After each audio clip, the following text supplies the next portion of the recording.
Calling all enthusiasts and flavor connoisseurs, we have a truly exceptional guest joining us on today's episode of the Searching for Maximum Flavor podcast.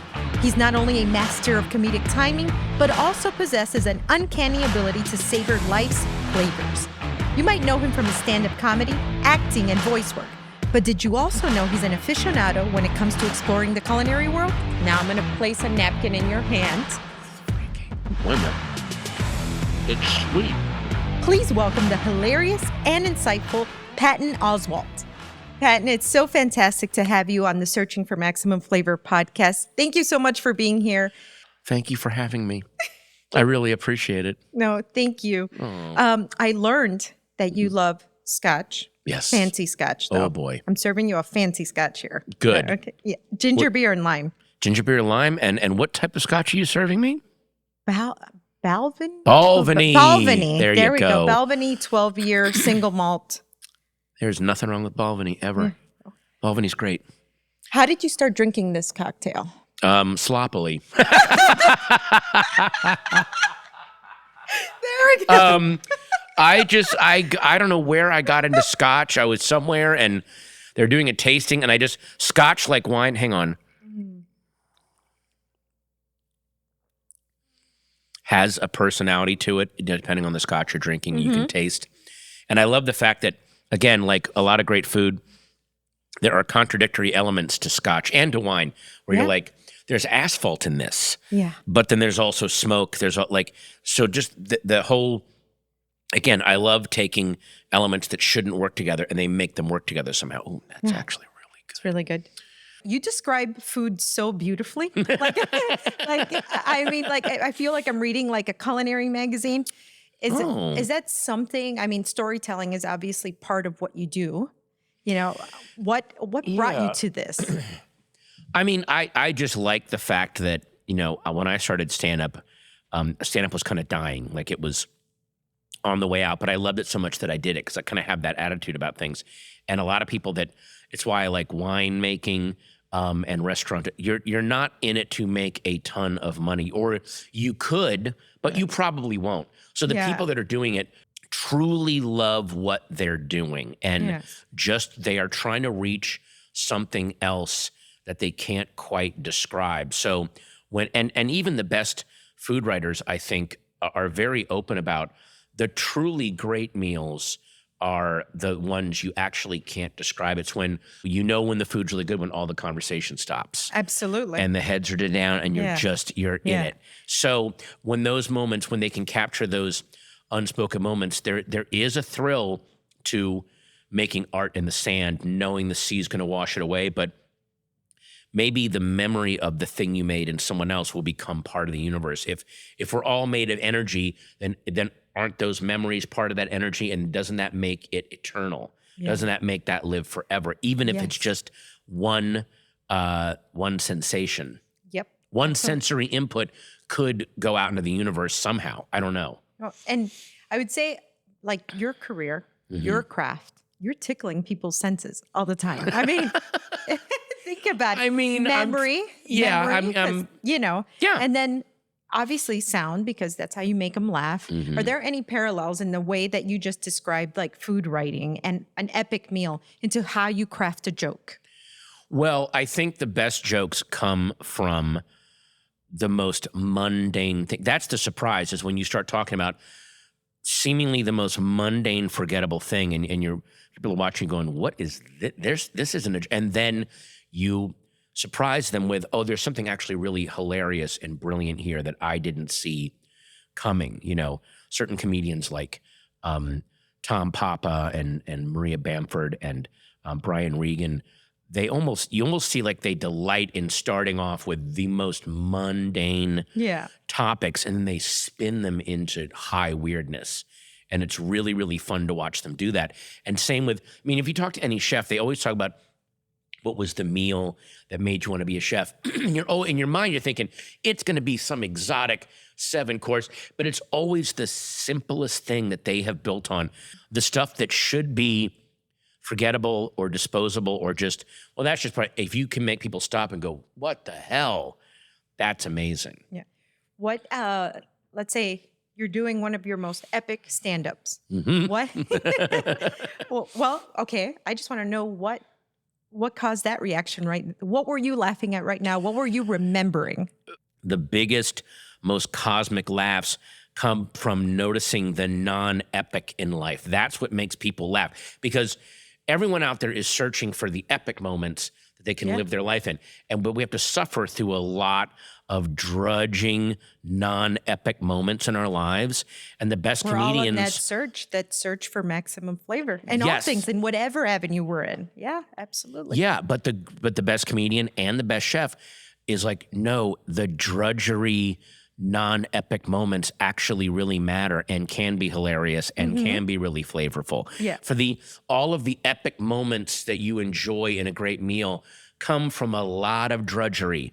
There's a lot of people standing over a sink deveining squid or chopping. Like the most mundane stuff is so crucial to the great meal. Noticing the most mundane stuff is crucial to great comedy. It's not when you're making these bold social statements. It's like, I had to ship some stuff the other day, and this is what I went through. And it's the same. I mean, there are so many great restaurants that got famous from taking something mundane like Chasen's chili at the time, and they were like, no, there's actually amazing stuff in a great bowl of chili if it's done right. And that was a huge eye-opener for people. You mentioned bowl. You mentioned bowl. And I mean, I was laughing to pieces when this whole KFC Oh boy. failure pile in a set. Well, listen, Can I have my food in a plate? Yeah, I'm not down on fast food. There is some fast food that's friggin' fantastic. And a lot of people's great memories come from some fast food joints. The first time you ever dipped a McDonald's French fry into a vanilla McDonald's shake. Oh my God. But we're talking about they're salty and sweet. Yes. Uh-huh. But there was something to that. Kentucky Fried Chicken, KFC did a thing, these bowls where it's like mashed potatoes and then fried chicken nuggets and gravy. And like, it's just the absolute defeatism of that. Like it's almost beautiful in a very sinister way of like, what if you didn't taste your food anymore? What if it was truly just calories and energy? When I then started thinking more about it, there are cuisines and cultural cuisines which do combine a lot of flavors in a bowl, and it's amazing. Yes. But KFC somehow managed to take it and take all of the startling surprise out of it. Yeah. But there's such a connection with life and with people, and at the KFC, it was so anti that. It was this evil universe version of that kind of cooking. Yeah. I want to rewind here, and I want to know a little bit about your upbringing, because I could tell that you've well-traveled probably from a child. Right. You know? Well, here's what's weird, and someone should do a deeper survey of this, but I grew up in the 70s and early 80s. Those were my, being at home and mom cooking things. And mom— What was mom cooking? She was cooking whatever was the most convenient. It wasn't that she was a bad cook. It was that she had to work, my dad had to work.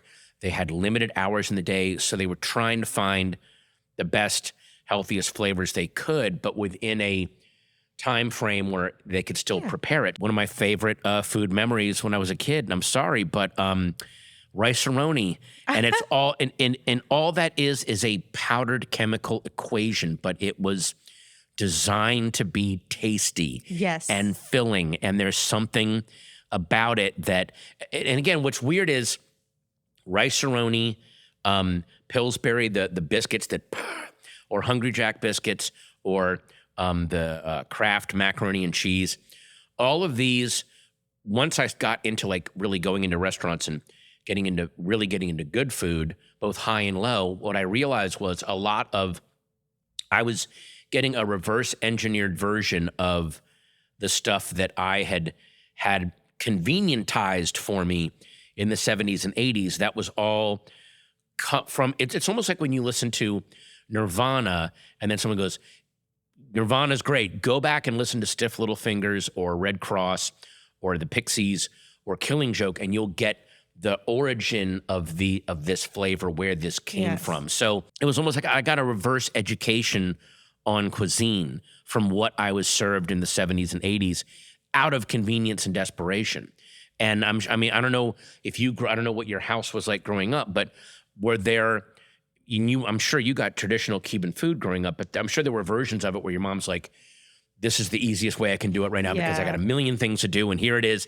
And you're like, nah. So it's only when you get a little older and get some breathing space, you can start to deconstruct. And you know what I mean? Do that kind of stuff. And when was the first like really wonderful high-end meal that you had? I was raised in the suburbs in the 80s, 2 working parents, latchkey kid, under the gun. Food was just fuel. Food was not a thing that you really thought that much about. Yeah. I mean, my mom had, she made amazing veal cutlets. That was a couple times a month. We get these amazing veal cutlets.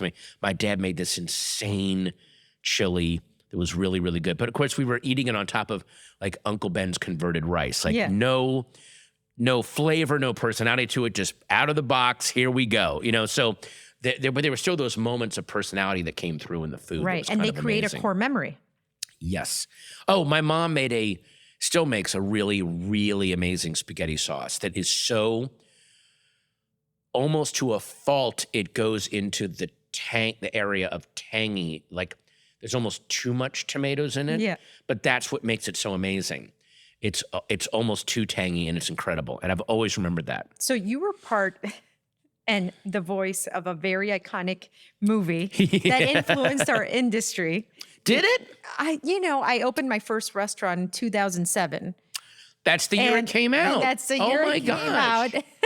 And it was just, I have to tell you, there was, every time somebody would leave me a little note, some kids would leave me drawings. And it was of this famous character that you did the voice of. But I'm curious, did you have to learn culinary terms for this? Did you know the culinary terms beforehand? Were you influenced by culinary arts before?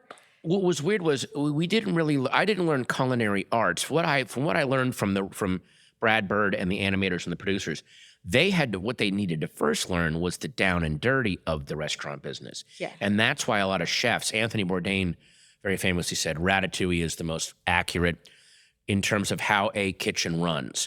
They really got the idea that a lot of people that work in kitchens are kind of sketchy, but they're not suited to function well in the world, but they function beautifully in a kitchen. For some reason, that environment, they just thrive. Organized chaos, and that's where they thrive. And that's why when they're going through all the kitchen employees are like, that guy did time. Yeah. That guy might have, but here in the kitchen, it's like, hey, he can work 8 hours without losing his mind. We need him. I don't really care what his background is. True. Yeah. And I'm sure you've hired a lot of people who are like, don't really need to see your application. Absolutely. Are you willing no to stand? background checks. Can you stand for 8 hours and clean forks? Well, then you're hired. I don't care what you've done. Yeah. Yes. So they also got and they don't make a big deal of it. In the background, there's always a big pot of potatoes soaking that have been peeled. You just need those ready, and they're there. Always. Yeah. There's a little subtle thing going on in terms of sound design. In the kitchen, it's just cacophony, and you go through those doors, and it's completely quiet and nice in the dining area and beautiful, and you don't hear all the craziness, and it's, so they really got that aspect down to it, too. Brad Bird and I went to dinner at the French Laundry in Yountville before the movie came out and talked to Thomas Keller and saw how he ran his kitchen, and it was just amazing. Oh, my gosh. Truly amazing, yeah. But again, the same thing, and also I'm really good friends with Grant Achatz at Alinea, and his kitchen is just, Do these chefs ever mention ratatouille to you? Grant Achatz, Thomas Keller? Thomas Keller designed the ratatouille that Remy makes at the end. Thomas Keller designed that. He's the guy that first cooked it, and so they could photograph it and see how it would look. And they said when they showed him the screening, and when they take it out of the oven and they take the parchment off, but it's still kind of moving because it's still cooking, he almost started crying. Because he's like, I made that. Yes. And they got the little aspect that it's still moving a little bit. Anyway. So your career, you have to embrace the unexpected. I mean, part of comedy now. Comedy and acting and just the arts is you have to be very, very comfortable with you start at zero every day. And there is no longer a hierarchy or a clock to punch. It literally changes day to day. Right. Day to day. Even in a steady job, it changes day to day. So you have to be comfortable with that. Yes. So on an adventure scale from 1 to 10, how adventurous would you say you are foodie-wise? Oh, absolutely 10. I will try any food. And especially here's a little piece of advice that I got. I didn't get it I read this from Anthony Bourdain. When you're in a really, really good restaurant and they have put something on the menu that you wouldn't normally eat because you're like, ugh, or that most people wouldn't normally eat. But if they put it on the menu, get it, because they're saying, we nailed it. We found a way.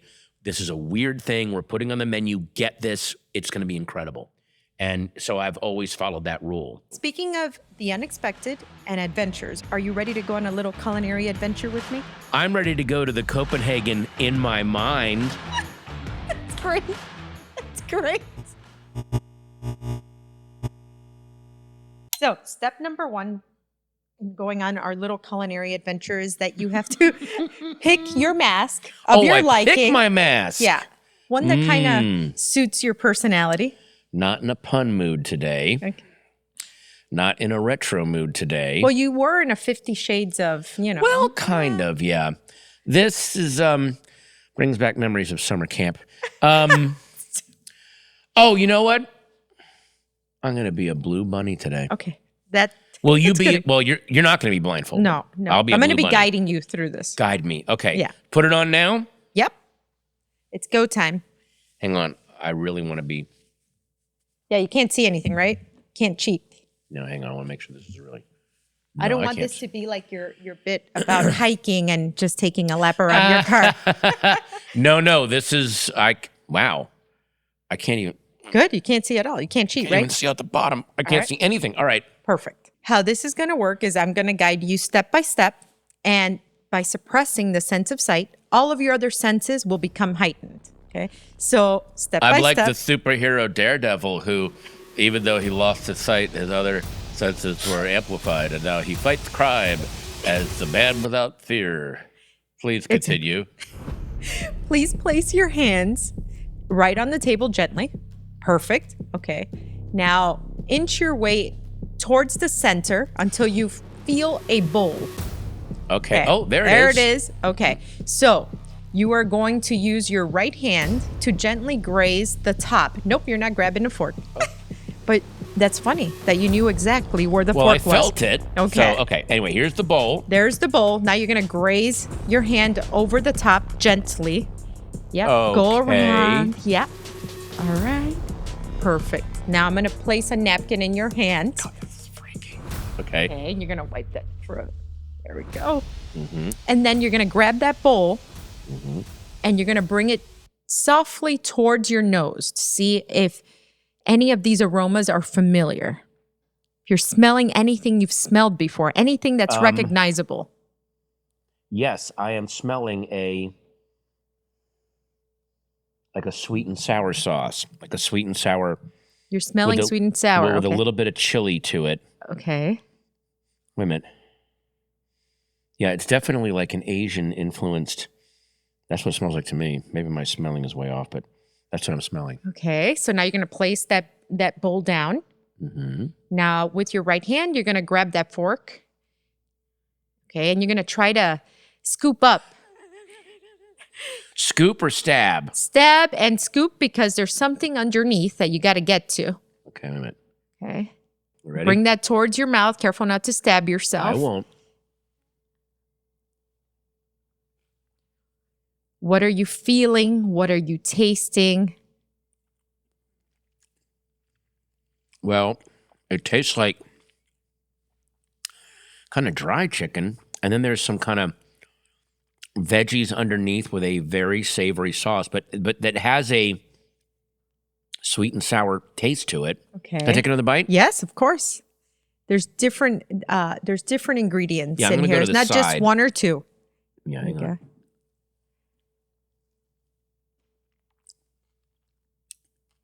Almost tastes like fruit. Wait a minute. It's sweet. It's like red peppers, sweet peppers. And wait. Oh my God, wait. I know what that was. That was like it's some kind of fruit, like a grape or a. I'm going to wait for you to figure out that fruit. When you see it, you're going to be like, oh my gosh. Like a grape. Wait a minute. Oh my God, I had it. I had it. Wait.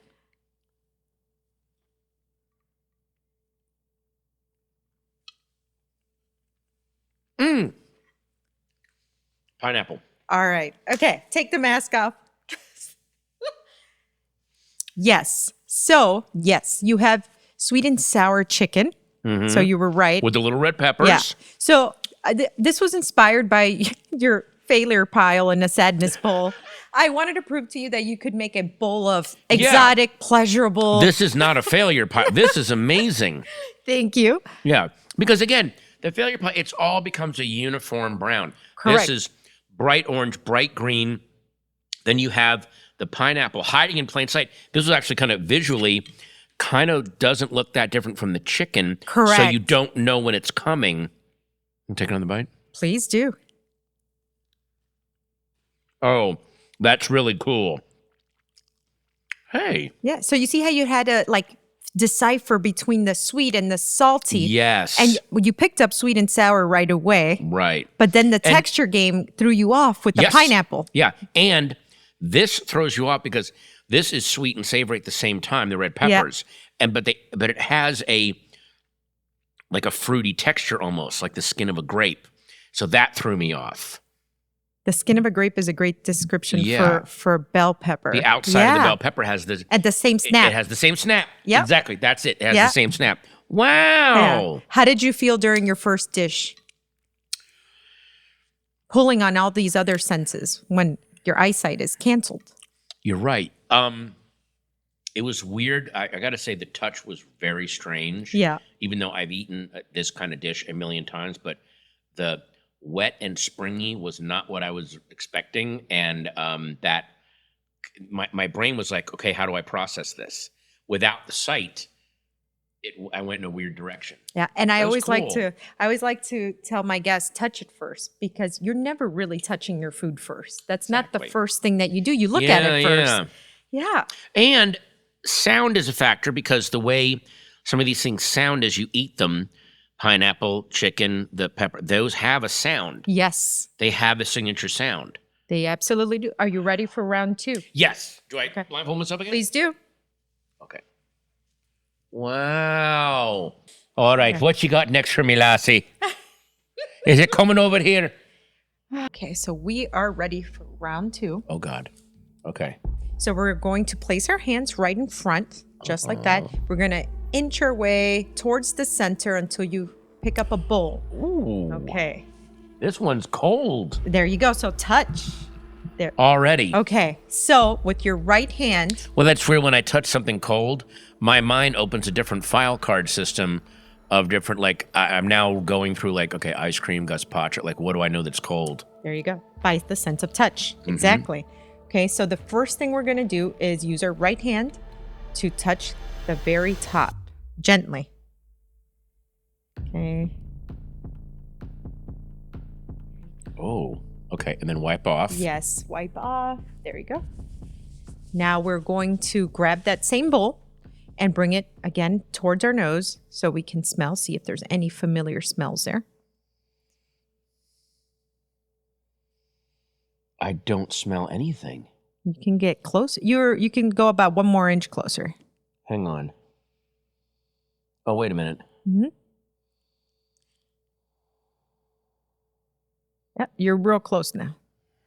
You should have picked up one slight, subtle smell. Yeah, like a maybe I'm making a guess, almost like green tea or like pistachio or some kind of flavoring, like a sweet flavoring. Okay, so you're gonna grab the spoon in your right hand, and you're going to take a spoonful from the top. Do I have any there? Nope. You're going to try that again. Lord, I'm sorry, women. So now you're going to taste it.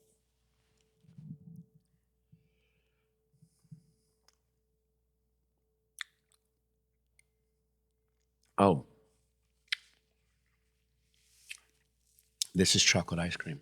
Yes. Is there anything on that chocolate ice cream? Oh, wait a minute. There is. Can you prepare me another spoonful, please? Yes. Thank you. I never thought I'd be feeding. Ever since that flare gun accident, I can't quite see my food. Thank you. All right.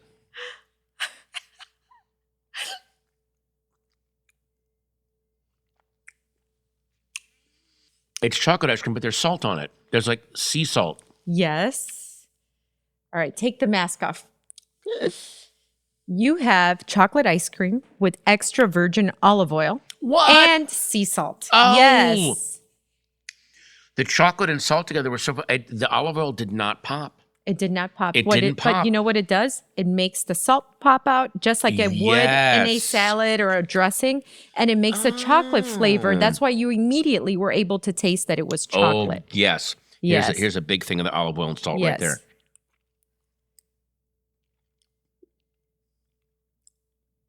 It's not your common topping. You're not out there going to get ice cream and you're like, let me throw some olive oil on my ice cream. That's great.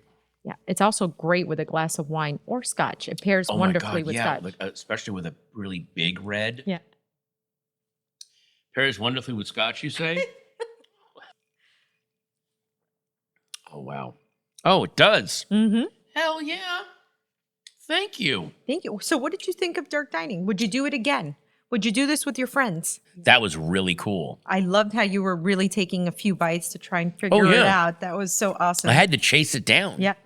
That was really cool. That was really cool. Yes, I would do dark dining again. 5 stars. Would recommend. Would recommend. Yelp. Yeah. Yeah, that's my Yelp. That's my Yelp score. More dark dining. Should I take this off? It's up to you. I mean, it's... Please. These are burning questions. This is very serious. So, you're hilarious. You already know that, but I want to know more about you. So, can we play a little game of hot takes? Yes, we can. Okay. Summer is better than winter. Yes. Cats are smarter than dogs. Yes. Sorry, dogs. I love you, but my God. Black coffee is the best coffee. Yes. People who grew up with social media will have less interpersonal communication skills. Absolutely. Baths are gross. Yeah. Beds should have top sheets. Yes. Restaurant food is better than home-cooked meals. Depends on who's doing the cooking on both sides of it. True. A British accent automatically makes you more attractive. No. Not automatically. Not okay. Yeah. Monday is the worst day of the week. No. Tuesday's the worst day. Why? Because you've gotten by Monday, but you're like, oh, but there's still 4 more days. Like, at least with Monday, you know it's starting, and then there should be some relief on Tuesday, but you're like, oh no, there's still a whole other 4. So it's like, it reminds you that you have the week ahead of you. Yep. Oh. Yeah. Camping sucks. Yes. We built houses for a reason. We invented air conditioning and beds for a reason. And I'm out of questions, but I have one burning question. Please. I always say something happened to make people this funny. How did you become this hilarious? I grew up fat and pasty with bad skin and braces. So I had the whole kit. Pasty, I can't. Yeah. I'm done. Pasty.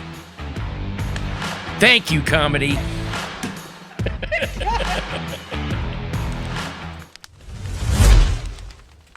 All right, here we go. Ready? Mm-hmm.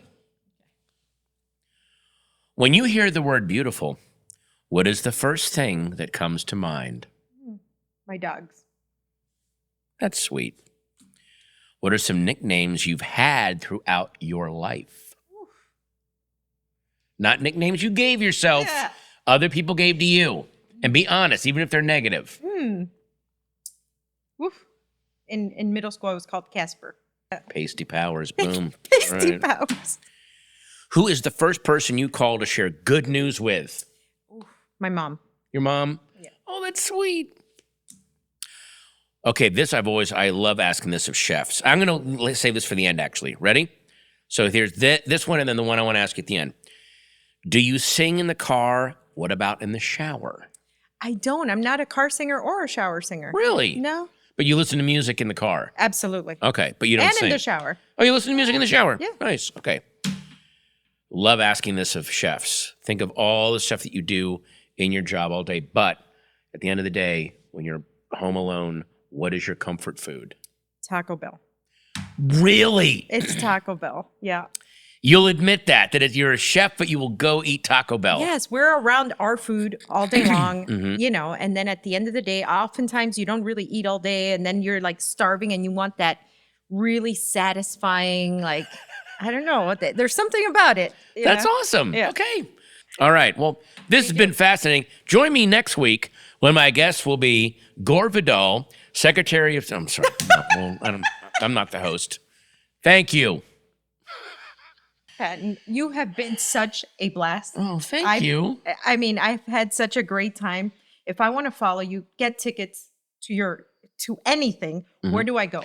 Well, you can go to PattonOswalt.com. You can follow me on X and Instagram at Patton Oswalt, Threads at Patton Oswalt, Blue Sky at Patton Oswalt. There's so many ways to see what I'm doing. Thank you so much for joining us. This was awesome. This was so awesome. Thank you for being here.